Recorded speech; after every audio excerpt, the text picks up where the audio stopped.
idol ang aking disipan, buo na siya.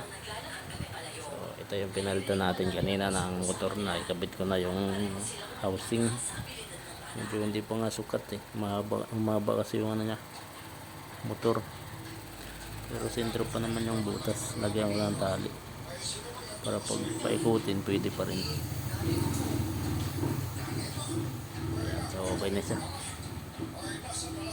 So naikabit ko na rin ang controller. Ito yung mga idol, controller natin. Ayan. Okay.